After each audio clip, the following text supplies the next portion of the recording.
नमस्कार दोस्तों, आपका बहुत बहुत स्वागत है इस शिक्षाविद सौरभ यूट्यूब चैनल पे।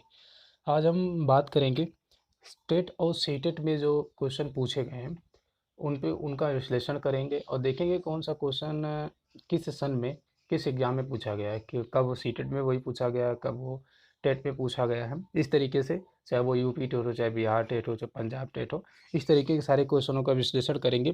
तो आज हम शुरू करेंगे प्रश्नोत्तर भाग एक। जो हम शुरू करेंगे वो प्रश्नोत्तर भाग एक शुरू करेंगे।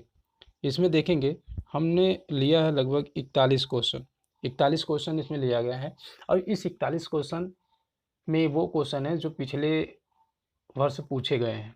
ठीक है, तो ये आपके आने वाले एग्जाम में बहुत ज़्यादा ही सहायता करेंगे आपको उसके चीज़ों को समझने के लिए, कैसे कैसे क्वेश्चन बने और कैसे बन सकते हैं। ठीक है, तो शुरू करते हैं आज का लेक्चर। और उसके पहले चैनल को सब्सक्राइब करिएगा, शेयर करिएगा। ठीक है, तो शुरू करते हैं। देखिए, ये विगत वर्षों के प्रश्न जो पूछे गए हैं उनके बारे में हम चर्चा करेंगे और इसमें 41 प्रश्न हैं।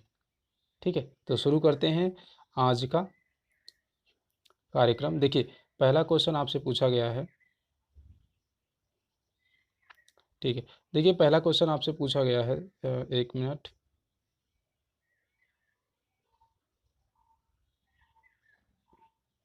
पहला क्वेश्चन आपसे पूछा गया है कि भीतरी ग्रह है। भीतरी ग्रह का मतलब ये होता है, पहले ये जान लीजिएगा कि ये हमारा सूर्य है। ये मान लीजिए हमारा सूर्य है, बाकी ये ग्रह है छोटे छोटे। देखिए, ये हमारे ग्रह हैं। ये बुध, शुक्र, पृथ्वी, मंगल। अब मंगल के बाद यहाँ पे एक पेटी पाई जाती है, क्षुद्र ग्रहों के, छोटे छोटे क्षुद्र ग्रहों की एक पेटी पाई जाती है। उसके बाद फिर ये शुरू होते हैं बृहस्पति, शनि, अरुण, वरुण, इस तरीके के। तो हमसे पूछा गया है भीतरी ग्रह। तो भीतरी ग्रह का मतलब है इस क्षुद्र पेटी के जो बाईं तरफ जितने हैं इन सभी को कहा जाता है भीतरी ग्रह। तो अब समझ लीजिए ऑप्शन से क्या पूछा गया है। ऑप्शन पूछा गया है भीतरी ग्रह कौन है। ऑप्शन पढ़ेंगे तो ऑप्शन नंबर डी है। सूर्य व क्षुद्र ग्रहों ग्रह पेटी के मध्य जितने भी स्थित ग्रह होते हैं वो होते हैं भीतरी ग्रह। ठीक है, क्लियर हुआ। ये था पहला क्वेश्चन। अब हम बात करेंगे क्वेश्चन नंबर 2 की। देखिए, क्वेश्चन नंबर 2 क्या पूछा गया है आपसे।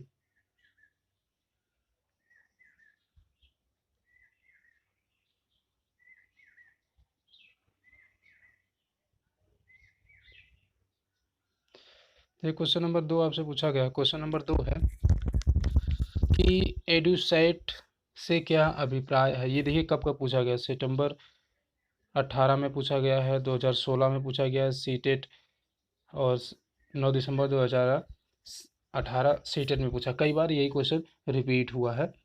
तो ये क्या है, ये एक मानव निर्मित भारतीय उपग्रह है। ठीक है, तो ये दूसरे का ऑप्शन हो गया। अब देखेंगे क्वेश्चन नंबर 3 क्या पूछा गया। क्वेश्चन नंबर 3, ये क्वेश्चन नंबर 3 है। क्वेश्चन नंबर 3 आपसे पूछा गया है कि एक कथन दिया हुआ है कि सूर्य गुजरात में अरुणाचल प्रदेश से लगभग 2 घंटे बाद अस्त होता है। ये बात तो सही है, मतलब कथन सही है।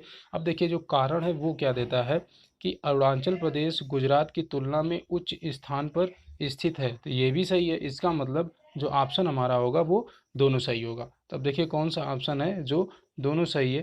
तो देखेंगे ऑप्शन नंबर कौन सा है। ऑप्शन नंबर है हमारा ए और बी दोनों सत्य है और स्पष्ट करता है। तो ऑप्शन नंबर सी हमारा सही हो जाएगा। ठीक है, चलिए ठीक है, हम बात अब करते हैं क्वेश्चन नंबर 4 की। देखिए क्वेश्चन नंबर 4 आपसे क्या पूछा गया है। क्वेश्चन नंबर 4 आपसे पूछा गया है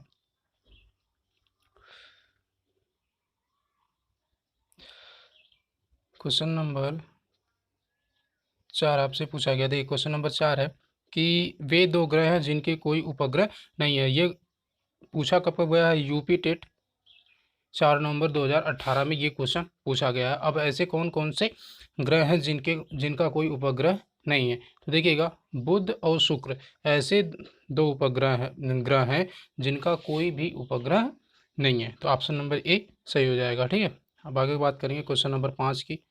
देखिए क्वेश्चन नंबर 5 क्या पूछा गया है। क्वेश्चन नंबर 5 आपसे पूछा गया है कि अंतर उष्ण कटिबंधीय अभिसरण क्षेत्र ITCZ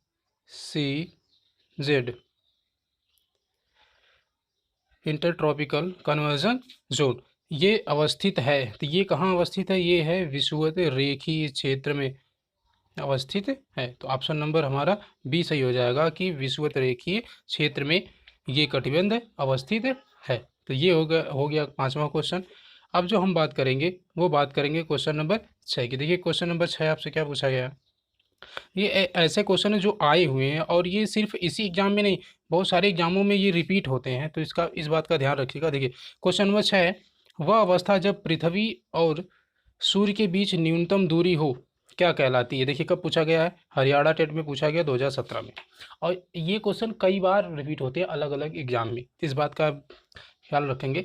देखिएगा पूछा गया है कि न्यूनतम दूरी बताना है कि जब पृथ्वी और सूर्य दोनों पास होती हैं तो वो स्थित होती है उपसौर्य की। उपसौर्य होता है 3 जनवरी को, ठीक, 3 जनवरी को उपसौर्य होता है। इस दिन इनके बीच न्यूनतम दूरी होती है। लेकिन जो अपसौर्य होता है ये होता है 4 जुलाई को, ये होता है 4 जुलाई को। और इस समय अपसौर्य के समय जो होती है अधिकतम दूरी होती है,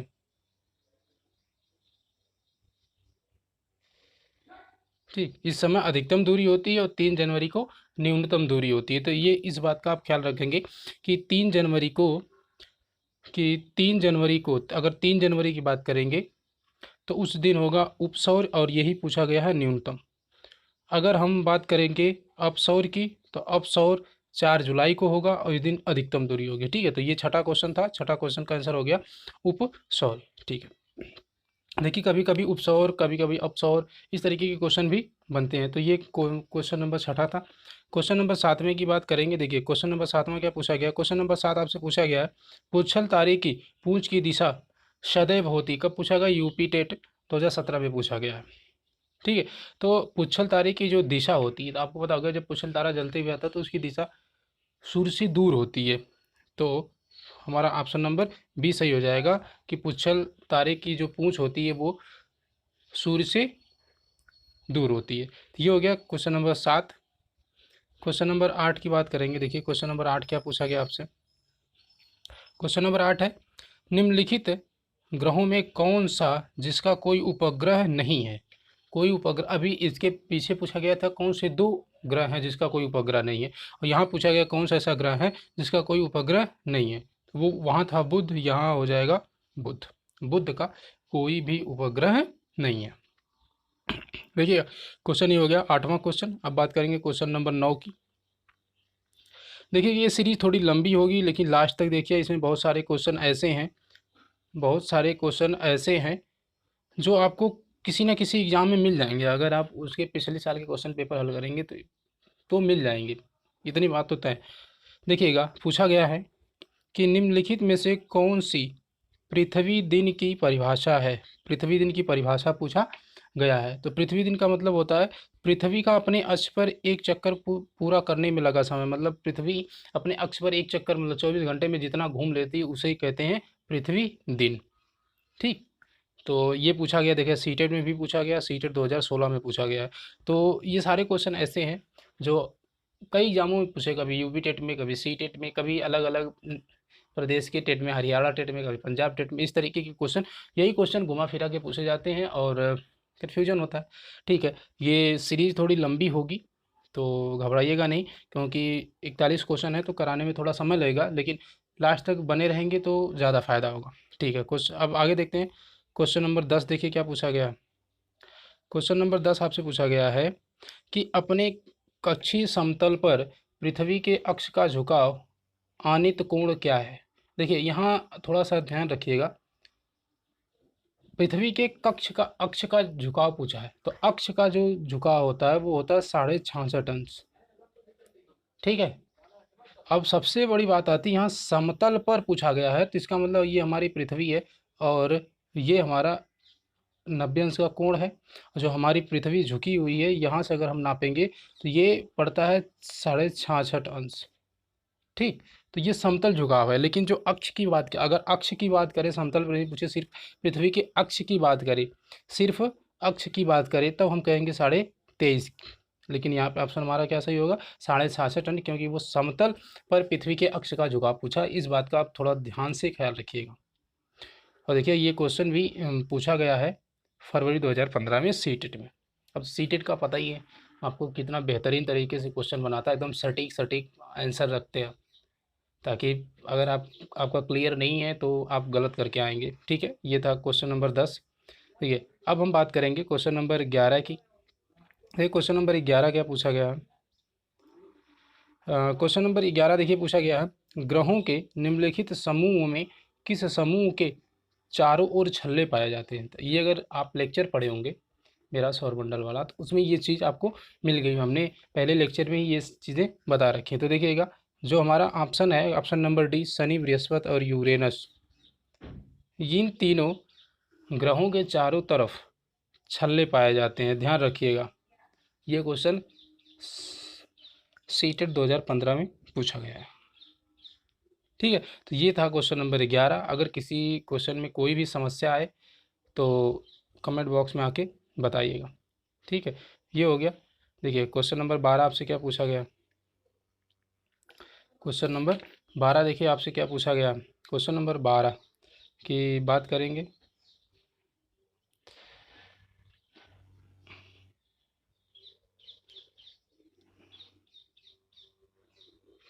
ये क्वेश्चन नंबर 12, देखिए क्वेश्चन नंबर 12 आपसे पूछा गया है, पृथ्वी से चंद्रमा का केवल एक ही भाग दिखाई पड़ता है क्योंकि। देखिए सितंबर 2015 में पूछा गया है, क्यों दिखाई पड़ता है, इसके बारे में जानिएगा। तो जो हमारा ऑप्शन नंबर डी है लास्ट वाला, देखिएगा, चंद्रमा पृथ्वी का एक चक्कर पूरा करने में जितना समय लेता है उतना ही समय अपने अक्ष पर एक चक्कर पूरा करने में वह लेता है। तो ये दिख नहीं रहा, मैं आपको दिखा दूँ पूरा। देखिएगा, अब दिख गया होगा कि चंद्रमा पृथ्वी का एक चक्कर पूरा करने में जितना समय लेता है उतना ही अपने अक्ष पे एक चक्कर पूरा करने में लेता है। उसके साथ साथ एक कारण और होता है, वो क्या होता है, वो ये होता है। ठीक है, एक कारण और होता है, वो क्या होता है ये जान लीजिएगा, कि जो चंद्रमा का अक्ष झुकाव है वो 5 अंश है। जैसे पृथ्वी झुकी हुई है, वैसे चंद्रमा भी 5 अंश से झुका हुआ है। इस वजह से उसका एक ही भाग हमें दिखाई पड़ता है। तो ये था क्वेश्चन नंबर 12। अब बात करेंगे क्वेश्चन नंबर 13 की। देखिए क्वेश्चन नंबर 13 आपसे क्या पूछा गया। क्वेश्चन नंबर 13 देखिएगा, क्वेश्चन नंबर 13 आपको दिख रहा होगा साफ साफ। थोड़ा सा, 1 मिनट।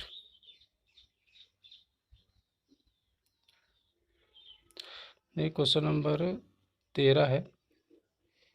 क्वेश्चन नंबर 13 देखिए पूछा गया है कि निम्नलिखित में से कौन सा कथन पृथ्वी की स्थिति के संबंध में सत्य है। तो यहाँ ध्यान रखिएगा, पृथ्वी का अक्ष वास्तविक रेखा है, तो ये वास्तविक गलत नहीं है, गलत है क्योंकि वहाँ काल्पनिक होता है। ये भी देखिए पृथ्वी का अक्ष की वास्तविक रेखा, वास्तविक की बात आई तो गलत हो गया।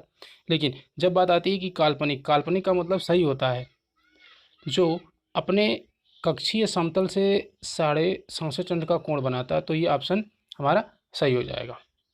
ठीक है, और नीचे देखिएगा पृथ्वी का अक्ष एक काल्पनिक है, जो कक्षीय समतल, समतल की बात आएगी तो वो 66.5 होगा, ना कि 23.5। तो यहाँ ध्यान रखिएगा, ये बात हो गई ऑप्शन नंबर 3। ठीक है, अब बात करेंगे क्वेश्चन नंबर 14 की। देखिए क्वेश्चन नंबर 14 आपसे क्या पूछा गया है। देखिए क्वेश्चन नंबर 14 आपसे पूछा गया है, पृथ्वी द्वारा सूर्य के चारों ओर घूमने को कहा जाता है परिक्रमण। जब पृथ्वी अपने ही स्थान पे घूमती है तो उसे घूर्णन कहते हैं, लेकिन जब वो सूर्य के चारों तरफ घूमती है तो उसे कहते हैं परिक्रमण। तो ये था क्वेश्चन नंबर 14। ठीक है, अब बात करेंगे क्वेश्चन नंबर 15। देखिए क्या पूछा गया। क्वेश्चन नंबर 15 आपसे पूछा गया है, पृथ्वी अपने अक्ष पर घूमती है, पृथ्वी अपने अक्ष पे घूमती है। कौन सा ऑप्शन है, पश्चिम से पूर्व की ओर, पश्चिम से पूर्व की ओर, या ये इसे पश्चिम को पूर्व की ओर को हम एक नाम देते हैं एंटी क्लॉकवाइज।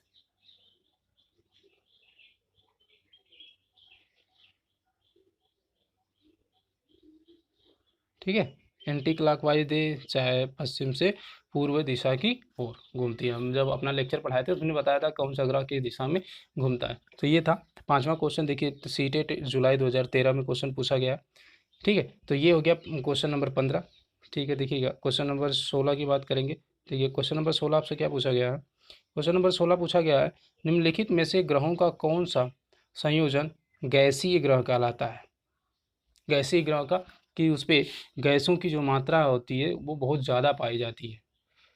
ठीक, उसका वायुमंडल ज़्यादातर गैसों से बना हुआ है, तो उनके बारे में हमें बताना। तो हमारा जो ऑप्शन नंबर ए है, बृहस्पति, शनि, अरुण और वरुण, मतलब यूरेनस और नेपच्यून।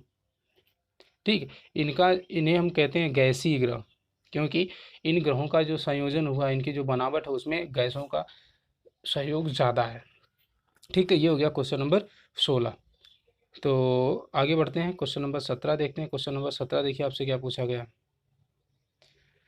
क्वेश्चन नंबर 17 देखिए। ठीक, क्वेश्चन नंबर 17 की बात करते हैं। देखिए क्वेश्चन नंबर 17 आपसे क्या पूछा गया कि अपने ग्रह पृथ्वी के बारे में निम्नलिखित में से क्या नहीं कहा जा सकता।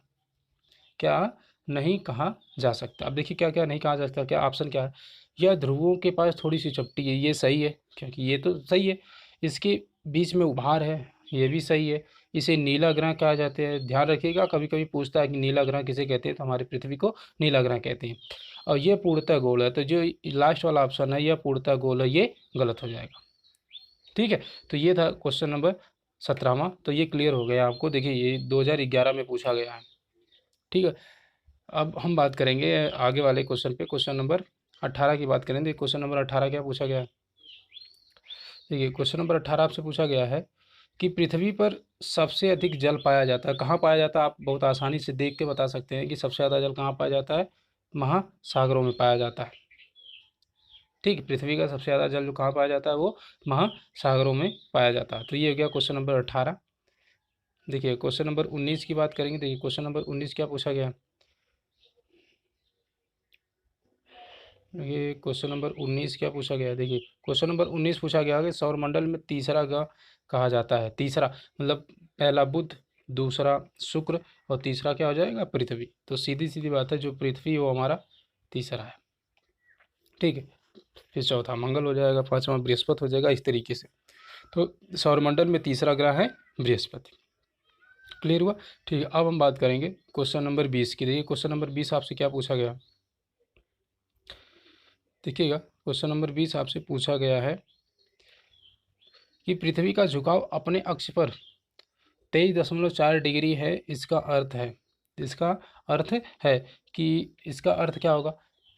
पृथ्वी के गोलार्ध इसी के कारण वर्ष के विभिन्न समयों में सूर्य के सामने आते हैं। ये वाला ऑप्शन नंबर सी सही हो जाएगा। कारण क्या है कि अगर पृथ्वी अपने अक्ष पर, समतल अक्ष पर 66.5 या अक्ष पर 23.5 इंच झुकी नहीं होती, तो इसमें मौसम परिवर्तन नहीं होता। जहाँ गर्मी है वहाँ गर्मी होती, जहाँ ठंडी है वहाँ ठंडी होती।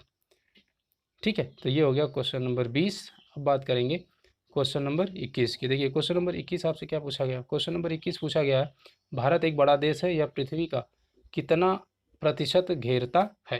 कितना प्रतिशत घेरता है, तो 2.4% घेरता है।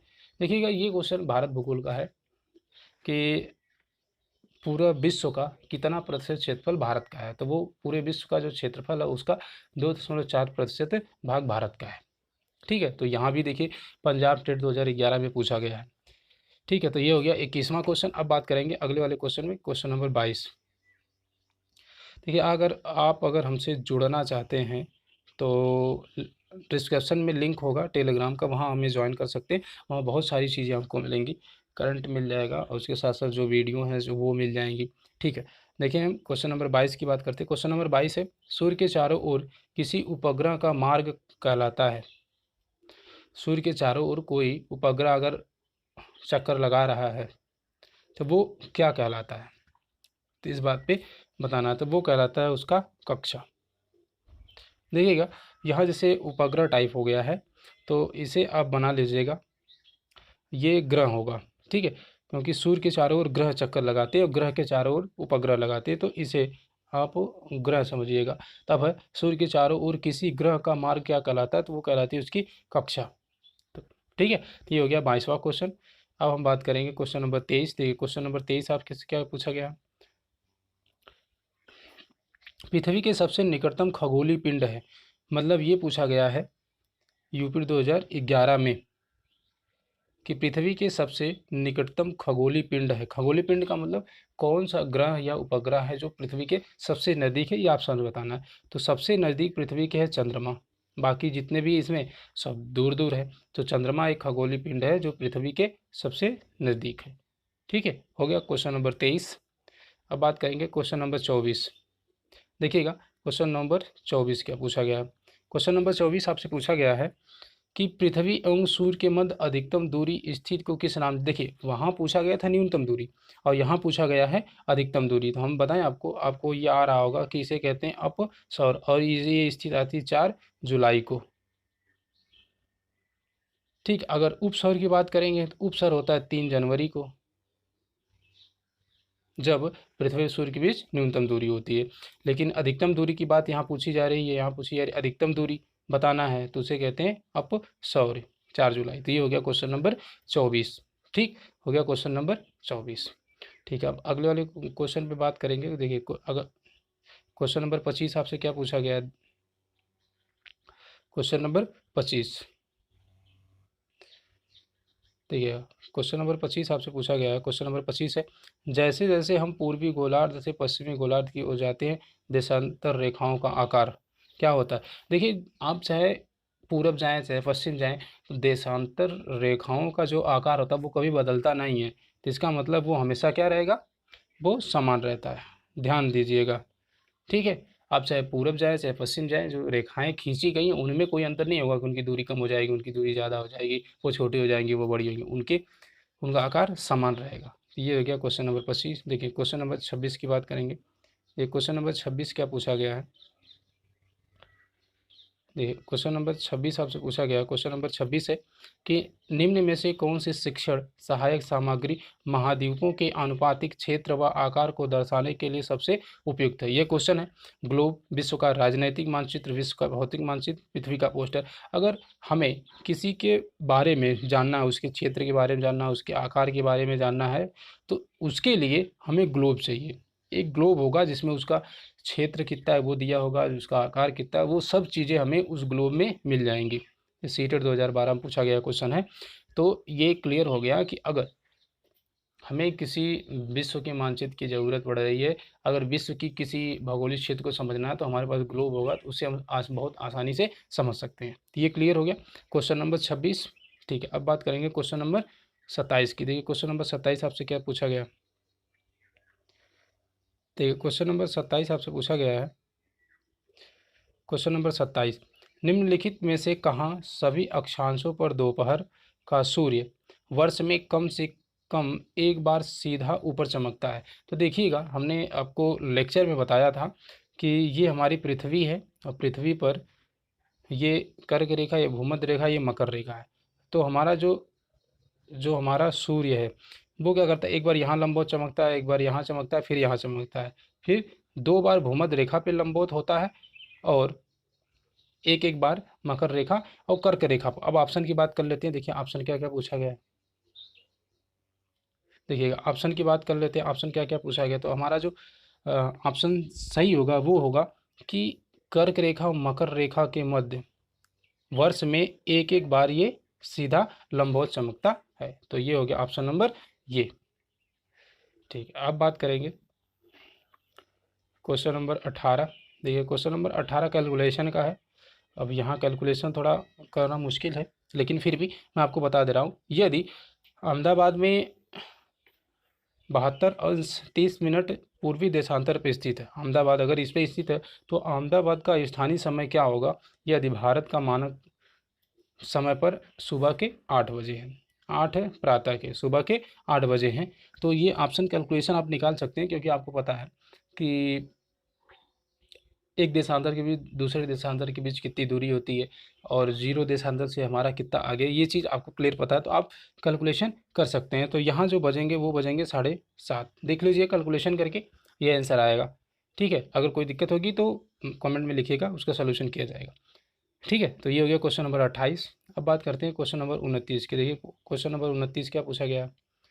क्वेश्चन नंबर 29, भारत की मानक देशांतर है तो ये तो आपको बहुत अच्छे से पता होगा कि 82.5 अंश जो पूर्वी देशांतर है। तो देखिएगा ऑप्शन नंबर सी, 82.5 अंश ये लिखा हुआ है। या अगर इससे इसका रूप चेंज करके लिखेगा तो कुछ इस तरीके से लिखेगा, ठीक है। अगर ऐसे लिखेगा तब भी सही है, अगर ऐसे लिखा हुआ तब भी सही है।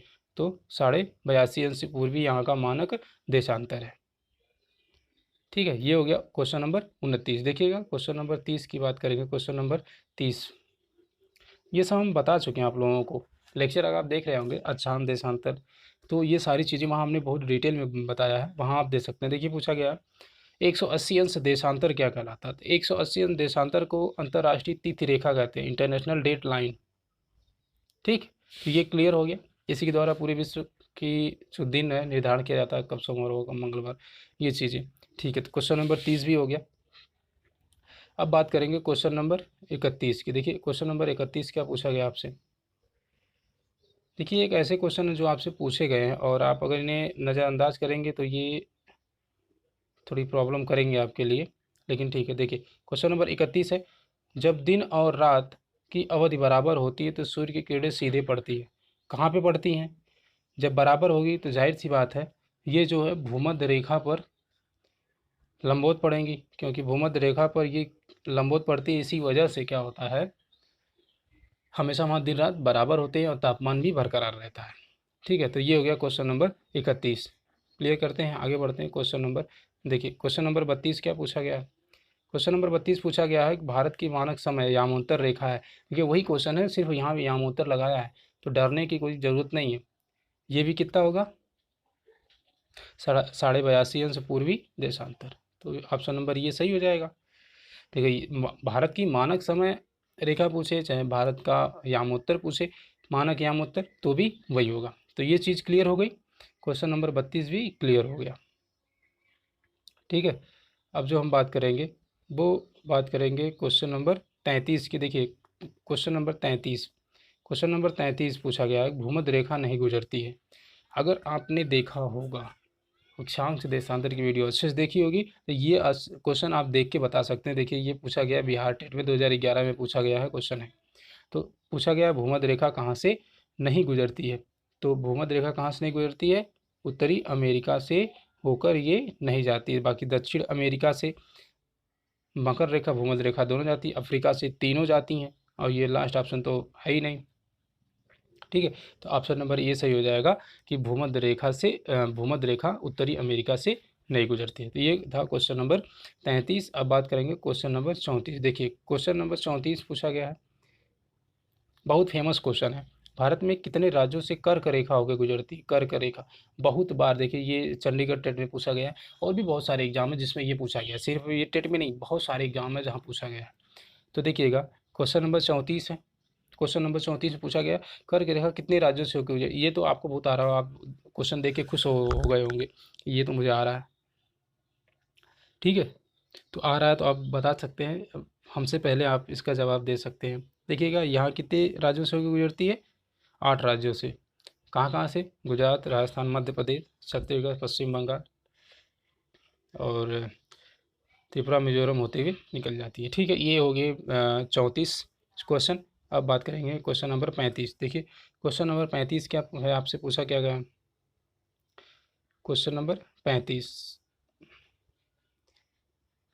क्वेश्चन नंबर 35 है कि प्रदीप्त वृत्त है, ये क्या है, इसके बारे में। तो जो ये क्वेश्चन है उसका है, वृत्त जो ग्लोब पर दिन और रात को विभाजित करता है उसे हम कहते हैं प्रदीप्त वृत्त, ठीक है। ये सितंबर 2014 में सीटेट में पूछा गया, ठीक है। तो ये था 35वां क्वेश्चन। हाँ अगर किसी क्वेश्चन में कोई भी समस्या हो तो ज़रूर बताइएगा, ठीक है। कमेंट में आपका स्वागत है। तो 35 क्वेश्चन हो गया। आप क्वेश्चन नंबर 36 की बात करेंगे। देखिए क्वेश्चन नंबर 36 क्या पूछा गया, बिग बियर एक उदाहरण है, ये किसका है। बिग बियर एक नक्षत्र मंडल होता है। देखिए ऑप्शन नंबर बी दिया हुआ है कि बिग बियर क्या है, यह एक नक्षत्र मंडल है। एक नक्षत्र मंडल का उदाहरण है बिग बियर। देखिए 13 में पूछा गया क्वेश्चन। तो ये सारे क्वेश्चन पूछे, अब इसी की बेस पे अगले साल आपसे क्वेश्चन पूछे जाएंगे, ठीक है। तो ये हो गया क्वेश्चन नंबर 36। अब बात करेंगे क्वेश्चन नंबर 37 की। देखिएगा क्वेश्चन नंबर 37 आपसे क्या पूछा गया है। क्वेश्चन नंबर 37 है कि दो शहर है एन और एम ग्रीनविच से क्रमशः 15 पूर्व तथा 15 पश्चिम में स्थित है। इन दोनों शहरों में कितना समय का अंतर होगा, यही पूछा गया आपसे। तो 1 मिनट, एक अंश पे 4 मिनट का अंतर होता है, तो 15 हो जाएगा 1 घंटे का, और 15 इधर है 15 उधर, तो एक एक घंटा मिला के कितना हो जाएगा, 2 घंटे। इसका मतलब हो गया, सीधी सीधी बात है, इसमें कितने घंटे का अंतर होगा, 2 घंटे का अंतर होगा। ठीक है, तो ये हो गया क्वेश्चन नंबर 37। अब देखिए क्वेश्चन नंबर 38 आपसे क्या पूछा गया है। देखिए क्वेश्चन नंबर 38 आपसे पूछा गया है। क्वेश्चन नंबर 38 है, आपसे पूछा गया है क्वेश्चन नंबर 38, पृथ्वी से चंद्रमा का केवल एक ही भाग दिखाई देता है, क्यों। देखिए ये क्वेश्चन अभी रिपीट था, पीछे रिपीट है, फिर पूछा गया है सीटेड जुलाई 2013 में। क्यों होता है, क्योंकि चंद्रमा पृथ्वी के चारों ओर चक्कर लगाने के साथ साथ अपने अक्ष पे समान समय लेता है, और वो अपने अक्ष पे कितना अंश का झुका हुआ है, 15 सॉरी 15 नहीं 5 अंश झुका हुआ है। ठीक है, तो ये क्लियर हो गया। ठीक है, अब बात करेंगे क्वेश्चन नंबर 39 की। क्वेश्चन नंबर 39 क्या पूछा गया है, देखिए क्वेश्चन नंबर 39 की बात है। क्वेश्चन नंबर 39 पूछा गया, पृथ्वी दिन कहलाता है। तो ये क्वेश्चन भी रिपीटेड क्वेश्चन है। देखिए सीटेड 2013 में पूछा गया है कि पृथ्वी दिन क्या कहलाता है। तो आपको पता है कि पृथ्वी द्वारा अपने अक्ष पर पूरा एक चक्कर लगाने में जितना समय लगता है, वही कहलाता है पृथ्वी दिन। मतलब 24 घंटे में एक दिन और रात में जितना वो घूम जाती है, तो वो कहा जाता है पृथ्वी दिन। तो ये ऑप्शन इधर लिखा हुआ है, मैं आपको दिखा देता हूँ। देखिए ऑप्शन इसका जो है इधर लिखा हुआ है, ये था ऑप्शन। अब आप बता सकते हैं कि कौन सा सही होगा। तो पृथ्वी द्वारा अपने अक्ष पे घूमने में लिया गया जो समय होता है उसे कहते हैं पृथ्वी दिवस, ऑप्शन नंबर सी। ठीक है, तो अब बात करेंगे क्वेश्चन नंबर 40 की। क्वेश्चन नंबर 40 है, विषुव के दिन सूर्य की सीधी किरणें पड़ती हैं। विषुव के दिन सूर्य की किरणें पड़ती हैं कब,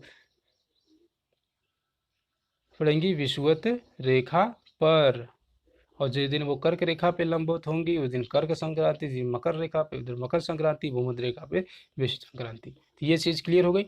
तो विषुव रेखा पे जब पड़ती है तो उसे कहा जाता है विषुवत रेखा। ठीक है, ये हुआ क्वेश्चन नंबर 41। और लास्ट में है क्वेश्चन नंबर, सबसे लास्ट क्वेश्चन है इस सीरीज का प्रश्नोत्तर का। तो बात करेंगे क्वेश्चन नंबर 41 का, पिंड जिसमें अपनी उष्मा व प्रकाश नहीं होते लेकिन तारों की रोशनी से चमकते उन्हें कहा जाता है। बहुत आसान क्वेश्चन है, शायद आपको आ गया होगा। उसे हम कहते हैं ग्रह। ग्रह जो होते हैं वो अपने प्रकाश से नहीं चमकते, वो दूसरे के प्रकाश से चमकते हैं। ठीक है, ये आज का था 41 क्वेश्चन। ठीक है, अब हम बात करेंगे 41 क्वेश्चन के आगे कि ज़्यादा से ज़्यादा शेयर करिएगा, लाइक करिएगा और वीडियो पूरी देखिएगा, ये लास्ट में कह रहा हूँ। ठीक है, और ठीक है, मिलेंगे अगली क्लास में, तब तक के लिए जय हिंद, नमस्कार।